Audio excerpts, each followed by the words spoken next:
नमस्कार दोस्तों। आज शुरू करते हैं विज्ञान के सब्जेक्ट को। इसमें सबसे पहले हम लोग भौतिक विज्ञान को देखेंगे। इसमें पहला प्रश्न दिया हुआ है, निम्नलिखित में से कौन सा यंत्र है जिसके द्वारा विद्युत परिपथ में बहने वाली धारा की पहचान होती है। तो ये हो जाएगा अमीटर। अमीटर ऐसा यंत्र है जिसके द्वारा विद्युत परिपथ में बहने वाली धारा को मापा जाता है। विद्युत धारा को एम्पीयर में मापा जाता है, इसलिए इसका नाम अमीटर है। गैल्वेनोमीटर का उपयोग छोटे विद्युत प्रवाह का पता लगाने या उसके परिणाम को मापने में किया जाता है, और जनरेटर यांत्रिक ऊर्जा को विद्युत ऊर्जा में बदलने का कार्य करता है। अगला प्रश्न है, निम्नलिखित में से आपेक्षिक घनत्व के लिए सही इकाई चुनिए। तो हो जाएगा किग्रा प्रति घन मीटर। आपेक्षिक घनत्व को किसी पदार्थ के घनत्व और पानी के घनत्व के अनुपात के रूप में परिभाषित किया गया है। चूँकि आपेक्षिक घनत्व समान मात्राओं का अनुपात है, यह एक आयामहीन मात्रा है और इसकी कोई इकाई नहीं है। अगला प्रश्न है, ध्वनि के मापन की इकाई को कहा जाता है। तो इसमें हो जाएगा ई ऑप्शन सही, उपयुक्त कोई नहीं। ध्वनि की मापक इकाई डेसिबल होती है, जबकि शक्ति मापक की इकाई वाट है, और एम्पीयर विद्युत धारा के मापन की इकाई है। अगला प्रश्न है, हवा में नमी के लिए निम्नलिखित में से किस उपकरण का उपयोग किया जाता है। तो ये हो जाएगा हाइग्रोमीटर। सी ऑप्शन सही हो जाएगा। हवा में नमी मापने के लिए हाइग्रोमीटर या आर्द्रमापी का उपयोग किया जाता है। हाइड्रोमीटर तरल से विशिष्ट गुरुत्व को मापता है। एयरोमीटर हवा या अन्य गैसों का वजन, घनत्व आदि मापने का उपकरण। धारा घनत्व है, तो ये हो जाएगा एक सदिश राशि। क्या हो जाएगा? धारा घनत्व है एक सदिश राशि। चालक माध्यम के भीतर किसी पृष्ठ के लंबवत दिशा में इकाई क्षेत्र के द्वारा प्रवाहित होने वाली विद्युत धारा धारा घनत्व कहलाती है। यह एक सदिश राशि है, जबकि धारा स्वयं एक अदिश राशि होती है। धारा घनत्व को जे से प्रदर्शित करते हैं। इसका एसआई मात्रक एम्पीयर मीटर स्क्वायर होता है। अगला प्रश्न है, चुंबकीय क्षेत्र है, तो चुंबकीय क्षेत्र हो जाएगा सदिश राशि। चुंबकीय क्षेत्र एक सदिश राशि है। वैसी भौतिक राशियाँ जिनमें परिमाण के साथ साथ दिशा दोनों निर्दिष्ट होते हैं और जो योग के निश्चित नियमों के अनुसार जोड़ी जाती है, उन्हें सदिश राशि कहते हैं, जैसे विस्थापन, त्वरण आदि। चुंबकीय क्षेत्र विद्युत धाराओं और चुंबकीय सामग्री का चुंबकीय प्रवाह है। चुंबकीय क्षेत्र की इकाई टेस्ला है। एक टेस्ला 1 वेबर प्रति वर्ग मीटर के बराबर होता है। अगला प्रश्न है, निम्नलिखित में से कौन सा सबसे कम घर्षण उत्पन्न करता है। तो हो जाएगा रोलिंग घर्षण। बी ऑप्शन सही हो जाएगा। फिसलन घर्षण वह घर्षण है जो दो संपर्क सतहों के बीच सापेक्ष फिसलन गति का विरोध करता है, जबकि रोलिंग घर्षण उन सतहों के बीच कार्य करता है जिनके बीच बेलनाकार गति सड़क पर साइकिल की गति होती है, जबकि दो स्थैतिक सतहों जब उनके बीच गति होने ही वाली हो के बीच कार्य करने वाले घर्षण बल को स्थैतिक घर्षण बल कहा जाता है। इनके मध्य संबंध इस प्रकार का है, स्थैतिक घर्षण, फिसलन घर्षण, रोलिंग घर्षण। अतः स्पष्ट है कि रोलिंग घर्षण उपयुक्त में से सबसे कम घर्षण उत्पन्न करता है। आगे है, न्यूटन के गति के तीसरे नियम का उपयोग करता है। तो कौन सा करता है? तो हो जाएगा अंतरिक्ष रॉकेट। न्यूटन की गति के तृतीय नियम के अनुसार प्रत्येक क्रिया के बराबर परंतु विपरीत दिशा में प्रतिक्रिया होती है। जैसे रॉकेट को अंतरिक्ष में भेजना, बंदूक की गोली चलाने पर चलाने वाले को पीछे की ओर धक्का लगना, नाव से किनारे पर कूदने पर नाव का पीछे की ओर हट जाना इत्यादि। एसी करंट को कैसे उत्पन्न करते हैं? तो हो जाएगा डायनमो द्वारा। एसी करंट को डायनमो द्वारा उत्पन्न किया जाता है। डायनमो या एसी जनरेटर एक ऐसा यंत्र है जो यांत्रिक ऊर्जा को विद्युत ऊर्जा में परिवर्तित कर देता है। यह विद्युत चुम्बकीय प्रेरण के सिद्धांत पर कार्य करता है। जब तारों की एक कुंडली को अस्थायी चुंबकीय क्षेत्र में घुमाया जाता है तो उसमें प्रेरित विद्युत धारा उत्पन्न हो जाती है। यह बाह्य परिपथ में एसी भेजता है। चोक कुंडली विद्युत परिपथ में प्रत्यावर्ती धारा की प्रबलता कम करने वाली कुंडली को चोक कुंडली कहा जाता है। ट्रांसफार्मर यह एक ऐसा उपकरण है जिसके बिना विद्युत शक्ति नष्ट किए हुए प्रत्यावर्ती धारा के विद्युत वाहक बल का मान बढ़ाया या घटाया जा सकता है। यह पारस्परिक विद्युत प्रेरण के सिद्धांत पर कार्य करता है। अगला है सोनार तकनीकी का प्रयोग होता है। इसमें हो जाएगा उपयुक्त में एक से अधिक। सोनार एक ऐसी तकनीकी है जिसमें ध्वनि संचरण का उपयोग पानी की सतह पर या उसके नीचे की वस्तुओं का पता लगाने के लिए किया जाता है। सोनार प्रतिनिधित्व के सिद्धांत पर आधारित है। यह अल्ट्रासोनिक तरंगें उत्पन्न करता है। यह तरंगें समुद्र तल पर या समुद्र में कहीं भी स्थिर वस्तु तक पहुंचती है और परिवर्तित होकर डिटेक्टर द्वारा महसूस की जाती है। इस प्रकार सोनार तकनीकी का उपयोग समुद्र की गहराई निर्धारित करने, पानी के नीचे की पहाड़ियों, पनडुब्बियों, घाटियों, हिमखंडों आदि का पता लगाने हेतु किया जाता है। अगला है मानव कान की श्रवण प्रास क्या है? तो ये हो जाएगा 20 हर्ट्ज से 20,000 हर्ट्ज। ध्वनि एक प्रकार की तरंग अनुदैर्ध्य तरंग है जो कि वस्तुओं में कंपन होने से उत्पन्न होती है। जिन ध्वनि तरंगों की आवृत्ति 20 हर्ट्ज से कम होती है उसको अवश्रव्य ध्वनि तरंगें कहा जाता है। मानव का कान इसको नहीं सुन सकता है। जिन ध्वनि तरंगों की आवृत्ति 20 से 20,000 हर्ट्ज के बीच होती है उनको श्रव्य ध्वनि तरंगें कहा जाता है।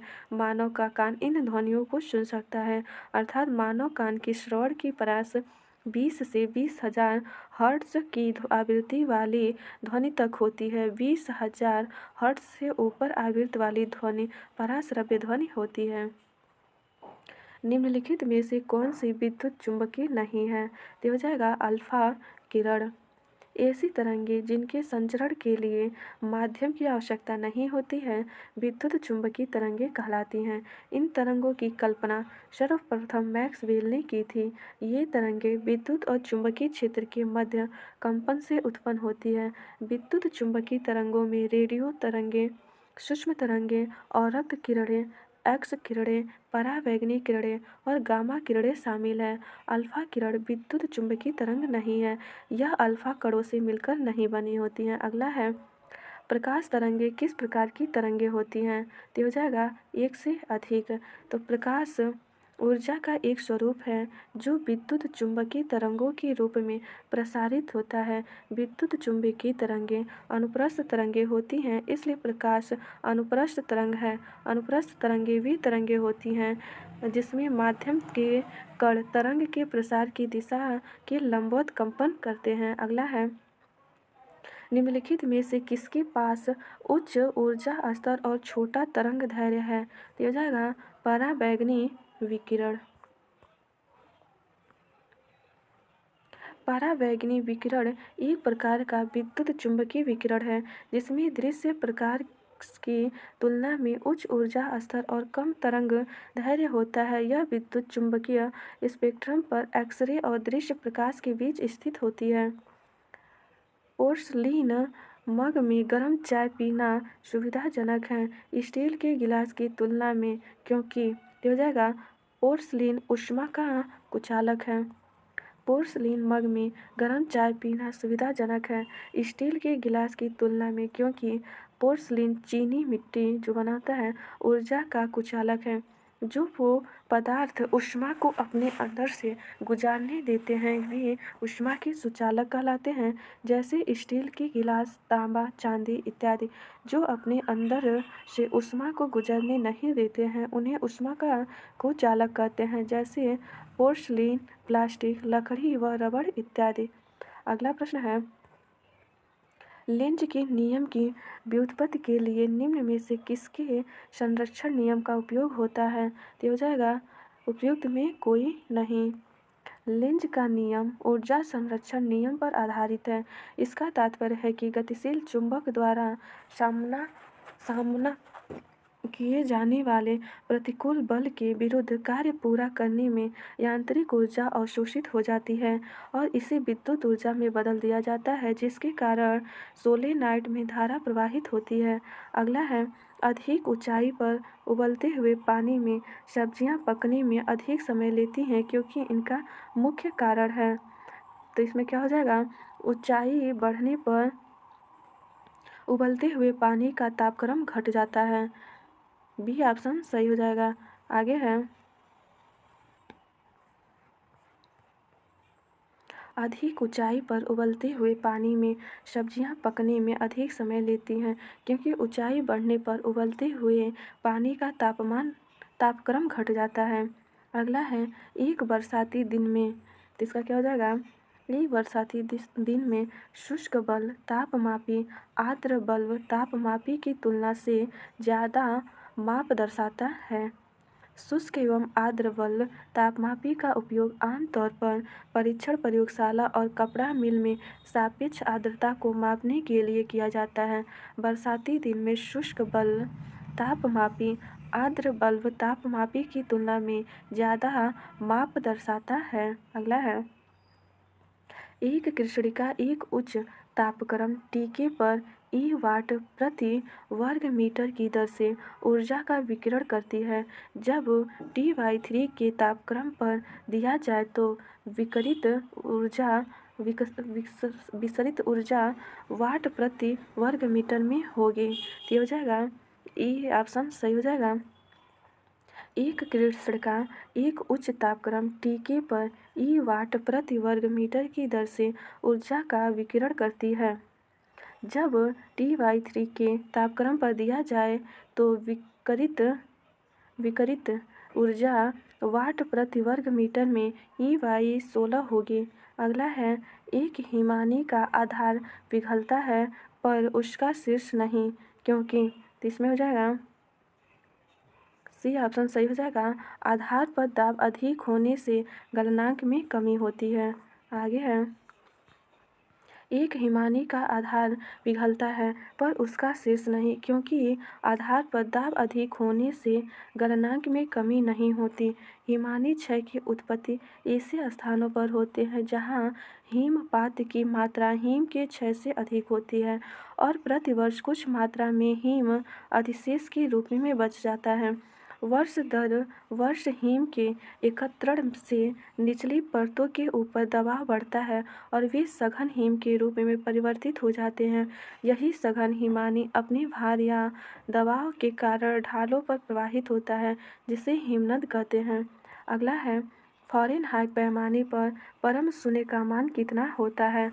हो जाएगा -59.4 फ़ारेनहाइट। क्या हो जाएगा, -459.4 फ़ारेनहाइट। फ़ारेनहाइट पैमाने पर परम शून्य का मान 459.4 डिग्री फ़ारेनहाइट होता है। फ़ारेनहाइट तापक्रम का एक तापक्रम है जो 32 डिग्री फ़ारेनहाइट पर जल के हिमांक और 212 फ़ारेनहाइट पर जल के क्वथनांक पर आधारित होता है। इन दोनों तापमान के बीच के क्षेत्र को 180 बराबर भागों में बांटा गया है, अर्थात एक भाग 1 डिग्री फ़ारेनहाइट के बराबर है। अगला प्रश्न है, वाहनों के साइडों में ट्रैफिक देखने के लिए किस प्रकार के दर्पण का प्रयोग होता है। तो हो जाएगा उत्तल। वाहनों के साइडों में ट्रैफिक देखने के लिए उत्तल दर्पण का प्रयोग किया जाता है क्योंकि ये बाहर की तरफ मुड़े होने के कारण सैकड़ों सीधा प्रतिबिंब और व्यापक दृश्य क्षेत्र प्रदान करते हैं। अवतल दर्पण का प्रयोग टार्च, सर्च लाइट, वाहनों के हेडलाइट्स एवं नाई की दुकान पर सेविंग दर्पण के रूप में किया जाता है। अगला है, प्रतिदीप्त ट्यूब में प्रायः किस पदार्थ का उपयोग किया जाता है। तो हो जाएगा मरकरी वाष्प का आर्गन, मरकरी वाष्प तथा आर्गन। प्रदीप्त ट्यूब कांच की एक लंबी ट्यूब होती है। इसके अंदर की दीवारों पर प्रतिदीप्तशील पदार्थ का लेप होता है। इस ट्यूब में मरकरी गैस के साथ कुछ अक्रिय गैसें जैसे आर्गन आदि को भरा जाता है। ट्यूब से ऊष्मा ऊर्जा कम उत्पन्न होती है, इसलिए 60 से 70% विद्युत ऊर्जा प्रकाश ऊर्जा में बदल जाती है। इस कारण ट्यूब की क्षमता बल्ब से अधिक होती है। आगे है सितारों के चमकने की प्रकाशीय प्रक्रिया निम्नलिखित में से किसके कारण होती है? तो हो जाएगा वातावरणीय अपवर्तन। सितारों के चमकने की प्रकाशीय प्रक्रिया वातावरणीय परिवर्तन के कारण होती है। इसके अन्य उदाहरण पानी में भरे टब की तली में पड़ा सिक्का ऊपर उठा हुआ दिखता है। द्रव में डूबी हुई सीधी छड़ टेढ़ी दिखाई पड़ती है। अगला है अवतल दर्पण द्वारा बनाया हुआ प्रतिबिंब। इसमें हो जाएगा इनमें से कोई नहीं। अवतल दर्पण द्वारा बनाया हुआ प्रतिबिंब वस्तु की स्थिति के आधार पर वास्तविक, आभासी और उल्टा हो सकता है। जैसे यदि वस्तु अनंत पर रखी हो तो उसका प्रतिबिंब अवतल दर्पण पर उल्टा तथा वास्तविक बनेगा। यदि वस्तु की स्थिति अवतल दर्पण के फोकस तथा ध्रुव के बीच हो तो दर्पण वाला निर्मित प्रतिबिंब आकार में बड़ा, सीधा और आभासी होता है। ऐसी स्थिति में दर्पण का प्रतिबिंब दर्पण के पीछे बनता है। अगला प्रश्न है किसी शब्दकोश में लिखे छोटे अक्षरों को पढ़ते समय आप निम्न में से कौन सा लेंस पसंद करेंगे? इसमें हो जाएगा उपर्युक्त में से कोई नहीं। ई ऑप्शन सही हो जाएगा, क्योंकि अधिक फोकस दूरी वाले उत्तल लेंस की आवर्धन क्षमता कम होती है। अतः शब्दकोश के छोटे अक्षरों को पढ़ने के लिए 5 सेंटीमीटर फोकस दूरी का उत्तल लेंस बेहतर होगा। अतः कोई भी विकल्प सही नहीं है। निम्नलिखित में से किस भाग पर किसी वस्तु का प्रतिबिंब बनाते हैं? तो ये हो जाएगा दृष्टिपटल। सी ऑप्शन सही हो जाएगा। नेत्र द्वारा देखी गई वस्तु का प्रतिबिंब रेटिना पर बनता है। रेटिना बहुत सारी प्रकाश सुग्राही कोशिकाओं से जुड़ी रहती हैं, जो रेटिना पर बने प्रतिबिंब के रूप में रंग एवं आकार का ज्ञान मस्तिष्क को भेजती हैं। रेटिना पर वस्तु का प्रतिबिंब उल्टा व वास्तविक बनता है। अगला है प्रकाश की एक किरण दर्पण पर 30 डिग्री के कोण पर आपतित होती है। अभिलंब और परावर्तित किरण के बीच का कोण होता है, तो यह हो जाएगा 30 डिग्री। जब कोई प्रकाश किरण किसी माध्यम से चलकर किसी चिकनी पॉलिशदार सतह पर आपतित होती है और आपतन के बाद परावर्तित होकर वापस पुनः उसी माध्यम में लौट जाती है तो उसे प्रकाश का परावर्तन कहते हैं। ये है परावर्तन के नियम देख लेते हैं। आपतित प्रकाश किरण आपतन बिंदु पर अभिलंब तथा परावर्तित किरण तीनों एक ही तल में होते हैं। आपतन कोण का मान सदैव परावर्तन कोण के मान के बराबर होता है। अगला है निम्नलिखित में से किसमें उच्चतम ऊर्जा होती है? ये हो जाएगा पीला प्रकाश।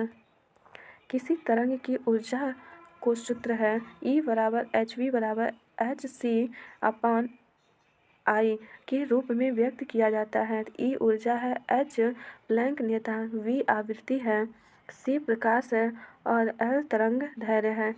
अगला प्रश्न है अब इसमें है प्रकाश की तरंग की दैर्ध्य लाल रंग के प्रकाश एवं पीले रंग के प्रकाश की तरंग की तुलना में कम होती है, जो कि 450 से 420 तक mm तक होती है। अतः स्पष्ट है कि नीले रंग के प्रकाश की तरंग की ऊर्जा उच्चतम है। अगला प्रश्न है एक उत्तल लेंस की फोकस दूरी FL बराबर 10 सेंटीमीटर है। पानी में इसे डुबोने पर यह कार्य करेगा। तो इसमें आपका C ऑप्शन सही हो जाएगा। 10 सेंटीमीटर के एक उत्तल लेंस की तरह। आगे है हालांकि दृश्य प्रकाश के जल पारदर्शक होता है, दूरस्थ वस्तुओं को जल की महीन बूंदों से निर्मित कोहरे में नहीं देखा जा सकता। यह इसलिए होता है क्योंकि अधिकतर प्रकाश बिखर कर आभासी और अस्पष्टता निर्मित करता है। हालांकि दृश्य प्रकाश में जब पारदर्शक होता है। दूरस्थ वस्तुओं को जल की महीन बूंदों से निर्मित कोहरे में नहीं देखा जा सकता। इसलिए होता है क्योंकि अधिकतर प्रकाश बिखर कर आभासी अस्पष्टता निर्मित करता है। अगला प्रश्न है एक वर्णीय प्रकाश एक माध्यम से दूसरे माध्यम में प्रवेश करता है, निम्नलिखित में से कौन सा गुण नहीं बदलता है? इसमें ए ऑप्शन सही हो जाएगा, आवृत्ति। एक वर्णीय प्रकाश एक माध्यम से दूसरे माध्यम में प्रवेश करता है। जो प्रकाश की चाल, तरंगदैर्घ्य तथा तीव्रता बदल जाती है, परंतु प्रकाश की आवृत्ति नहीं बदलती। अगला है फोटो इलेक्ट्रिक सेल एक ऐसा उपकरण है जो कि प्रकाश ऊर्जा को विद्युत ऊर्जा में बदलता है। फोटो इलेक्ट्रिक सेल एक ऐसा उपकरण है जो कि प्रकाश ऊर्जा को विद्युत ऊर्जा में बदलता है। इसे फोटो सेल भी कहते हैं। फोटो इलेक्ट्रिक सेल 3 प्रकार के होते हैं। पहला है फोटो उत्सर्जक सेल, फोटो प्रवाहकीय सेल और तीसरा है फोटो वोल्टिक सेल। अगला प्रश्न है अवतल दर्पण द्वारा बनाया गया प्रतिबिंब वास्तविक, उल्टा और वस्तु के आकार के बराबर होता है। वस्तु की स्थिति कैसी होनी चाहिए? तो ये हो जाएगा वक्रता के केंद्र पर। जब किसी वस्तु की स्थिति वक्रता के केंद्र पर होती है तो अवतल दर्पण द्वारा बनाया गया प्रतिबिंब वास्तविक, उल्टा और वस्तु के आकार के बराबर होता है। जिस गोलीय दर्पण का परावर्तक तल धंसा रहता है उसे अवतल दर्पण कहते हैं। अवतल दर्पण को अभिसारी दर्पण भी कहा जाता है क्योंकि यह अनंत से आने वाली किरणों को सिकोड़ता है। अगला प्रश्न है टू कैंडेला का एक संदिग्ध स्रोत जितना प्रकाश फ्लक्स पैदा करता है वह है, तो हो जाएगा 8 पाई ल्यूमेन। आगे है ज्योति फ्लक्स चमकदार प्रकाश तरंग के रूप में निकाय की प्रति सेकंड निकलने वाली प्रकाश ऊर्जा है। इसकी ऊंचाई ल्यूमेन है जिसे एक कैंडेला के स्रोत के प्रति इकाई ठोस कोण में निहित फ्लक्स के रूप में परिभाषित किया जाता है। अर्थात एक ल्यूमेन वह ज्योति फ्लक्स है जो एक कैंडेला की ज्योति तीव्रता का समदैशिक बिंदु स्रोत एकांक घन कोण में उत्सर्जित करता है। ये देख लेते हैं। आगे हैं प्रिज्म द्वारा सफेद प्रकाश के परिक्षेपण में कौन सा रंग अधिकतम विचलित होता है? कौन अधिकतम विचलित होता है? ये हो जाएगा बैंगनी। प्रिज्म द्वारा सफेद प्रकाश के परिक्षेपण में बैंगनी रंग अधिकतम विचलित होता है। प्रिज्म एक प्रकार का ऑप्टिकल त्रिभुजाकार पारदर्शी आकृति है जो सपाट पॉलिश सतहों के साथ पारदर्शी होता है। जब सफेद प्रकाश प्रिज्म से गुजरता है तो वह अपने मूल 7 रंगों बैंगनी, इंडिगो, नीला, हरा, पीला, नारंगी, लाल में विभाजित हो जाता है और त्रिभुज के आधार की ओर अपवर्तित होता है। प्रकाश का वह फैलाव उसकी तरंगदैर्घ्य पर निर्भर करता है। जिस रंग का तरंगदैर्घ्य सबसे कम होता है उसका प्रकीर्णन सबसे ज़्यादा तथा जिस रंग का तरंगदैर्घ्य सबसे ज़्यादा होता है उसका प्रकीर्णन सबसे कम होता है। ध्यातव्य है कि बैंगनी रंग का तरंगदैर्घ्य कम होने के कारण उसका प्रकीर्णन अधिकतम होता है। अगला है एक समान नेत्र लेंस की नाभिक दूरी लगभग कितनी होती है? तो हो जाएगा 2 सेंटीमीटर। एक सामान्य नेत्र की नाभिक दूरी लगभग 2 सेंटीमीटर होती है। नेत्र लेंस और रेटिना के बीच की दूरी लगभग 2 सेंटीमीटर होती है। आपतित समांतर के द्वारा फोकस पर वस्तु की छवि बनाई जाती है। इस छवि के रेटिना पर बनने के लिए फोकल लंबाई 2 सेंटीमीटर के लगभग होती है। प्रिज्म से गुजरने पर सबसे अधिक अपवर्तित होने वाला रंगीन प्रकाश कौन है? तो हो जाएगा बैंगनी। बैंगनी रंग का प्रकाश प्रिज्म से गुजरने पर सर्वाधिक अपवर्तित होता है। इसका कारण निम्नलिखित है। बैंगनी रंग की प्रकाश की तरंगदैर्घ्य कम होती है। बैंगनी रंग की प्रकाश की आवृत्ति सबसे अधिक होती है जबकि इसकी गति प्रिज्म में न्यूनतम होती है। बैंगनी प्रकाश की गति न्यूनतम होने से प्रिज्म के कोणीय किनारे प्रकाश को प्रिज्म से बाहर निकालने पर और भी अधिक मोड़ने के कारण बनते हैं। एक माध्यम से दूसरे माध्यम में प्रकाश के प्रवेश करने पर इसके संचरण दिशा या मार्ग में विचलन उत्पन्न होना प्रकाश का अपवर्तन कहलाता है। आगे है निम्नलिखित में से किसमें टंगस्टन का प्रयोग किया जाता है? तो ये हो जाएगा विद्युत बल्ब, बी ऑप्शन सही हो जाएगा। विद्युत बल्बों के फिलामेंट बनाने के लिए टंगस्टन का प्रयोग किया जाता है। टंगस्टन एक उच्च गलनांक वाले मिश्र धातु है। इसका प्रतिरोध क्षमता अधिक होता है, जिससे यह उच्च ताप पर जल्दी नहीं पिघलता है। अगला है विद्युत धारा फ्यूज किस प्रभाव पर कार्य करता है? तो हो जाएगा विद्युत धारा का तापीय प्रभाव। विद्युत फ्यूज विद्युत धारा के तापीय प्रभाव के सिद्धांत पर कार्य करता है। जब निर्धारित मात्रा से अधिक विद्युत धारा फ्यूज से गुजरती है तो वह अत्यधिक गर्म होने के कारण पिघल जाता है तथा सर्किट टूट जाता है एवं धारा प्रवाहित होना बंद हो जाती है। अगला है किसी परिपथ में कौन सा पद विद्युत पावर को प्रदर्शित नहीं करता है? तो हो जाएगा IR²। ये ऑप्शन सही हो जाएगा। IR² किसी परिपथ में विद्युत पावर को प्रदर्शित नहीं करता। विद्युत शक्ति दर प्रति यूनिट समय होता है जिस पर विद्युत ऊर्जा एक विद्युत परिपथ द्वारा संचालित होती है। यदि चालक के सिरों के बीच का विभवांतर V हो और उसमें प्रवाहित धारा I हो तो ओम के नियम से V प्रोपोर्शनल I या V बराबर IR, जहाँ R एक नियतांक है। नोट में है ओम के नियम के अनुसार स्थिर ताप पर किसी चालक में प्रवाहित होने वाली धारा चालक के सिरों के बीच विभवांतर के समानुपाती होती है। अगला प्रश्न है इलेक्ट्रॉन का प्रभाव निम्नलिखित में से क्या है? इसमें हो जाएगा सी ऑप्शन सही हो जाएगा। विद्युत धारा। आगे है इलेक्ट्रॉन का प्रभाव विद्युत धारा कहलाता है। विद्युत धारा ऋणात्मक आवेशों का प्रवाह है जिसे इलेक्ट्रॉन कहते हैं। धारा प्रवाह की दिशा इलेक्ट्रॉनों के प्रभाव के विपरीत होता है। अगला है सड़क प्रकाश में उपयोग आने वाले बल्बों का जोड़ा जाता है। बल्बों को जोड़ा जाता है, इसे जोड़ा जाता है समांतर क्रम में। सड़क प्रकाश में उपयोग में आने वाले बल्बों को समांतर क्रम में जोड़ा जाता है क्योंकि बल्बों को श्रेणी क्रम में जोड़ने से प्रकाश में गिरावट आती है जिससे यह इसके रेटेड ल्यूमेन से कम चमक देगा। इसलिए बल्बों में रेटेड ल्यूमेन बनाए रखने के लिए इसे समांतर क्रम में जोड़ा जाता है।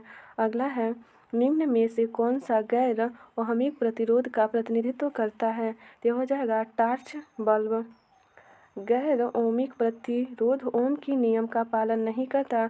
उदाहरण के लिए अर्धचालक, डायोड, थर्मिस्टर और प्रकाश निर्भर प्रतिरोधक एवं टॉर्च बल्ब शामिल हैं। ये घटक ओम के नियम का पालन नहीं करते क्योंकि इनका प्रतिरोध वोल्टेज, तापमान या प्रकाश की तीव्रता के साथ बदलता रहता है। अगला है रासायनिक गुणों को अपवर्तित रखते हुए एक परमाणु के नाभिक में जोड़े जाने वाले कण हैं। तो हो जाएगा न्यूट्रॉन। रासायनिक गुणों को अपरिवर्तित रखते हुए एक परमाणु के नाभिक में जोड़े जाने वाले कण न्यूट्रॉन है। न्यूट्रॉन एक विद्युत उदासीन कण है। यह पूरी तरह से मुख्य कण नहीं है बल्कि यह अस्थायी सूक्ष्म कणों से मिलकर बना होता है। अगला प्रश्न है डायोड को प्रयोग में लाया जाता है। तो यह हो जाएगा दिष्टकारी के रूप में। डायोड को दिष्टकारी के रूप में प्रयोग लाया जाता है। डायोड का निर्माण अर्धचालकों से किया जाता है। अगला प्रश्न है ओम के नियम के सत्यापन के लिए ध्यान रखने वाली बात। इसमें हो जाएगा अमीटर को श्रेणी क्रम में और वोल्ट मीटर को समांतर क्रम में जोड़ा जाना चाहिए। विद्युत धारा के प्रवाह से संबंधित ओम के नियम में इसके सत्यापन के लिए अमीटर को श्रेणी क्रम में तथा वोल्ट मीटर को समांतर क्रम में जोड़ा जाना चाहिए। ओम के नियम के अनुसार यदि स्थिर ताप पर किसी चालक में प्रवाहित होने वाली धारा, पहला है चालक के सिरों के बीच विभवांतर V के समानुपाती होती है, तो हो जाएगा IR बराबर V/I। अगला है विद्युत विभव को मापने के लिए किस उपकरण का उपयोग किया जाता है? तो हो जाएगा एक से अधिक। विद्युत विभव को वोल्ट मीटर और गैल्वेनोमीटर द्वारा मापा जाता है। किसी धनात्मक आवेश को अनंत से विद्युत क्षेत्र के किसी बिंदु तक लाने के लिए किए गए कार्य Wm आवेश के मान Q के अनुपात को उस बिंदु का विद्युत विभव कहा जाता है। यह एक अदिश राशि है जिसका SI मात्रक वोल्ट है। अगला है, किस तापमान पर लौह चुंबकीय पदार्थ अनुचुंबकीय बन जाता है? तो इसमें हो जाएगा, इसमें बी ऑप्शन सही हो जाएगा। इसका व्याख्या देख लेते हैं। क्यूरी तापमान पर लौह चुंबकीय पदार्थ अनुचुंबकीय बन जाता है। क्यूरी तापमान वह तापमान है जिस पर एक चुंबकीय पदार्थ अपने चुंबकीय गुणों में तेजी से बदलाव करता है। अगला है, निम्नलिखित में से कौन सी अन्योन क्रिया सबसे क्षीण है? तो ये हो जाएगा गुरुत्वीय। गुरुत्वीय बल सबसे क्षीण बल है। गुरुत्वाकर्षण एक आकर्षण बल है जिसमें पृथ्वी किसी वस्तु को अपने केंद्र की ओर खींचती है। अगला प्रश्न है, विद्युत चुंबक का कोर बनाने के लिए सामान्यतः उपयोग की जाने वाली सामग्री? तो हो जाएगा नरम लोहा। ये ऑप्शन सही हो जाएगा। विद्युत चुंबक का कोर बनाने के लिए सामान्यतः उपयोग की जाने वाली सामग्री नरम लोहा है।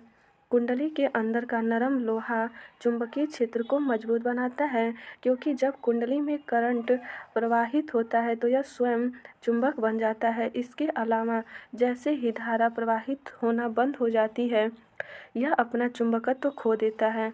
यह एक अस्थायी चुंबक बनाता है। इस प्रकार बिजली के माध्यम से प्रेरित चुंबकत्व को चालू और बंद बटन को स्विच करके नियंत्रित किया जा सकता है। अगला प्रश्न है, यदि जूल और कूलाम है, यदि जे जूल है, सी कूलाम है, ए एम्पियर है, तो विभवांतर की SI इकाई होगी। इसमें हो जाएगा 1 से अधिक। आगे देखते हैं, विभवांतर की SI इकाई वोल्ट है और इसे V द्वारा व्यक्त किया जाता है। जो बिंदुओं के बीच विद्युत क्षमता में अंतर को विद्युत विभवांतर कहा जाता है। वोल्ट Y बराबर जूल बटे कूलम्ब या V बराबर λ/c या V बराबर λc-1 हो जाएगा। अगला प्रश्न है, अलग अलग द्रव्यमान की दो वस्तुएं चंद्रमा की सतह के पास स्वतंत्र रूप से गिरने से क्या होगा? तो यह हो जाएगा किसी भी क्षण एक ही वेग में होगा। अलग अलग द्रव्यमान की दो वस्तुएं चंद्रमा की सतह के पास स्वतंत्र रूप से गिरने से किसी भी क्षण एक ही वेग होगा, क्योंकि गुरुत्वाकर्षण के कारण उसका समान त्वरण होता है। स्टार लगा, इसमें देख लेते हैं। किसी बिंदु या वस्तु में पदार्थ की जितनी मात्रा होती है उसे उस वस्तु का द्रव्यमान कहते हैं। जब उस वस्तु को पृथ्वी जिस बल से अपनी तरफ खींचती है उसे उस वस्तु का भार कहते हैं। द्रव्यमान सदैव नियत रहता है, जबकि भार गुरुत्वीय त्वरण पर निर्भर होने के कारण परिवर्तनीय होता है। अगला प्रश्न है, रेडियोधर्मी तत्व द्वारा उत्सर्जित निम्नलिखित में से कौन सा एक धनात्मक रूप से आवेशित कण है? तो हो जाएगा अल्फा किरण। रेडियोधर्मी तत्व द्वारा उत्सर्जित अल्फा किरण धनात्मक रूप से आवेशित कण है। अल्फा किरणें अति सूक्ष्म धन आवेशित कणों की बनी होती हैं। इन कणों का द्रव्यमान अधिक होने के कारण इनकी गतिज ऊर्जा अधिक होती है। अगला प्रश्न है, नाभिकीय रिएक्टरों में D2O का उपयोग होता है। तो हो जाएगा मंदक के रूप में। नाभिकीय रिएक्टरों में D2O का उपयोग मंदक के रूप में होता है। यहाँ पर न्यूट्रॉन को धीमा करने के लिए न्यूट्रॉन मॉडरेटर के रूप में कार्य करता है, ताकि यूरेनियम 238 की तुलना में विखंडनीय यूरेनियम 235 के साथ प्रतिक्रिया करने की अधिक संभावना हो, जो विखंडन के बिना न्यूट्रॉन को पकड़ लेता है। भारी जल एक यौगिक है जो ऑक्सीजन और ड्यूटेरियम से बना होता है, जो हाइड्रोजन का एक भारी आइसोटोप है। यह 2H या D द्वारा दर्शाया जाता है। भारी जल को ड्यूटेरियस ऑक्साइड भी कहा जाता है। अगला प्रश्न है, किसी विखंडनीय द्रव्य का क्रांतिक द्रव्यमान होगा? तो हो जाएगा श्रृंखला अभिक्रिया हेतु आवश्यक न्यूनतम द्रव्यमान। किसी विखंडनीय द्रव्य का उसके क्रांतिक आकार के संगत वह द्रव्यमान जो श्रृंखला अभिक्रिया को जारी रखने के लिए आवश्यक होता है, क्रांतिक द्रव्यमान कहलाता है। किसी विखंडनीय द्रव्य का क्रांतिक द्रव्यमान श्रृंखला अभिक्रिया हेतु आवश्यक न्यूनतम द्रव्यमान होता है। अगला प्रश्न है, स्वतंत्र रूप से पृथ्वी की ओर गिरते हुए पिंड की कुल ऊर्जा, तो कुल ऊर्जा कितनी हो जाती है? स्थिर रहती है। ऊर्जा संरक्षण के नियम अनुसार ऊर्जा को न तो नष्ट किया जा सकता है और न ही उत्पन्न किया जा सकता है। अतः जब कोई वस्तु स्वतंत्र रूप से पृथ्वी पर गिरती है तो उसकी कुल ऊर्जा स्थिर रहती है, क्योंकि जब कोई पिंड विश्रामावस्था में उच्चतम बिंदु पर होता है तो उसकी स्थितिज ऊर्जा अधिक और गतिज ऊर्जा शून्य होती है। लेकिन जब यह जमीन से टकराने वाली होती है तो इसकी गतिज ऊर्जा अधिकतम होती है और स्थितिज ऊर्जा शून्य होती है। इस प्रक्रिया के दौरान कुल ऊर्जा संरक्षित रहती है। अगला प्रश्न है, भू स्थिर उपग्रह है, तो यह हो जाएगा स्थिर ऊंचाई पर। तो भू स्थिर उपग्रह कहाँ घूमता है? तो स्थिर ऊंचाई पर। पृथ्वी के चारों ओर परिक्रमा कर रहे किसी कृत्रिम उपग्रह का वह वित्तीय पथ जिस पर वह पृथ्वी के समान ही स्थिर ऊंचाई पर पश्चिम से पूर्व दिशा में घूर्णन करता है, जो ऐसे उपग्रह को भू-स्थैतिक उपग्रह कहते हैं। यह उपग्रह पृथ्वी तल से 36,000 किलोमीटर की ऊंचाई पर स्थित है। अगला प्रश्न है, किसी चालक का प्रतिरोध समानुपात होता है। इसमें हो जाएगा उसकी लंबाई के। सी ऑप्शन सही हो जाएगा। किसी चालक का प्रतिरोध उस चालक से होकर धारा के प्रवाह में उत्पन्न होने वाली बाधा की माप होता है। किसी चालक के पदार्थ का प्रतिरोध R निम्न प्रकार से प्रदर्शित किया जाता है। प्रतिरोध R बराबर λI/A ओम होगा। आगे है, सूत्र से स्पष्ट है कि चालक का प्रतिरोध उसकी लंबाई के समानुपात तथा उसकी अनुप्रस्थ काट के क्षेत्रफल के व्युत्क्रमानुपाती होता है, जबकि प्रतिरोध चालक के घनत्व पर निर्भर करता है। आगे है, विंडो या घरेलू क्लीनर या परफ्यूम स्प्रेयर के रूप में इस्तेमाल की जाने वाली स्प्रे बोतलें निम्नलिखित में से किस पर काम करती हैं? इसमें हो जाएगा बर्नौली का सिद्धांत। विंडो या घरेलू क्लीनर या परफ्यूम स्प्रेयर एक प्रकार का कड़ित्र उपकरण है जो स्प्रे के गठन से तरल के फैलाव की सुविधा प्रदान करता है। यह उपकरण बर्नौली के सिद्धांत पर कार्य करता है। इस सिद्धांत के अनुसार किसी बहने वाले द्रव्य की कुल यांत्रिक ऊर्जा यानी दाब ऊर्जा, स्थिति ऊर्जा और गतिज ऊर्जा नियत रहती है, अर्थात जिस स्थान पर द्रव का वेग कम होता है वहाँ दाब अधिक हो जाता है और जिस स्थान पर द्रव का वेग अधिक होता है वहाँ दाब कम हो जाता है। अगला प्रश्न है, एक व्यक्ति पर अधिक भार किस स्थिति में धकेल सकता है? ये हो जाएगा खड़े होने की स्थिति में। एक व्यक्ति खड़े होने की स्थिति में पृथ्वी पर अधिक भार डाल सकता है। पृथ्वी पर डाला गया दबाव बल तथा आरक्षित किए गए क्षेत्रफल के अनुपात की स्थिति में जब सतह का क्षेत्रफल कम होगा तो भार अधिक होगा, जबकि लेटने और बैठने की स्थिति में क्षेत्रफल अधिक हो जाता है और व्यक्ति का भार समान रूप से वितरित हो जाता है, जिससे पृथ्वी पर भार कम लगता है। अगला प्रश्न है, यहाँ से आपके रसायन विज्ञान शुरू होते हैं। इसे मैं अगले दिन पढ़ाऊँगी। यदि ये वीडियो आप लोगों को अच्छी लगती हैं तो प्लीज़ लाइक और सब्सक्राइब ज़रूर कीजिएगा। धन्यवाद दोस्तों।